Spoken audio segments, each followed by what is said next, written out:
À bord de ce véhicule blindé de l'armée ukrainienne, nous avançons à vive allure vers un territoire dont elle s'est emparée il y a quelques semaines.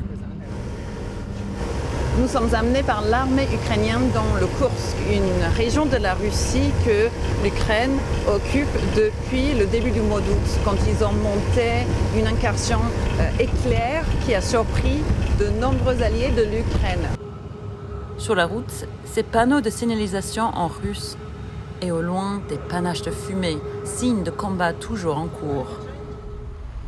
L'armée nous amène dans 2 villages de Koursk. Pour des raisons de sécurité, nous ne sommes pas autorisés à les nommer. Nous croisons une poignée d'habitants venus récolter des colis alimentaires, malgré l'hostilité à l'égard des troupes ukrainiennes. Путин как Путин. Я скажу, он молодец у нас. Молодец? Очень молодец.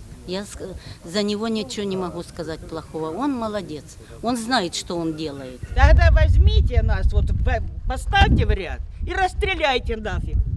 И что? И все. Раз мы виноваты. Мы знаем, кто. Весь мир Oleksiy избирает. est commandant dans l'armée ukrainienne. Il est en charge de surveiller la population russe.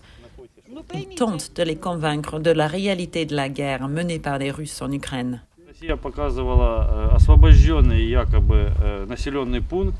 Там вообще ни одного двора не осталось. В Бахмуте, в других городах Украины, там, где побывали россияне.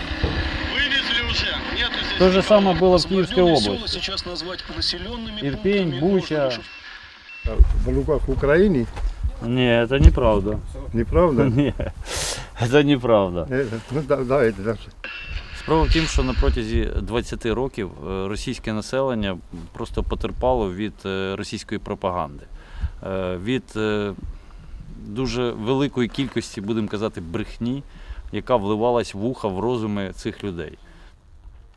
Le président Zelensky affirme que l'Ukraine a pris plus de 1300 km² de terrain. La Russie dispute ces chiffres, mais ce qui est clair, c'est que l'Ukraine est présente dans plusieurs villages comme ceci. La situation reste très instable, comme nous entendons avec des tirs aux alentours, pas très loin.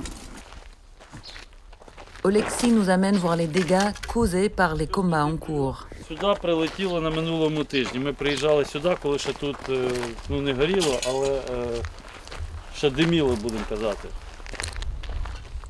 Що стосується населених пунктів, де знаходяться українські військові, то обстріли відбуваються постійно. Ми сьогодні навіть в Суджу не їдемо, тому що там дуже велика активність FPV-дронів.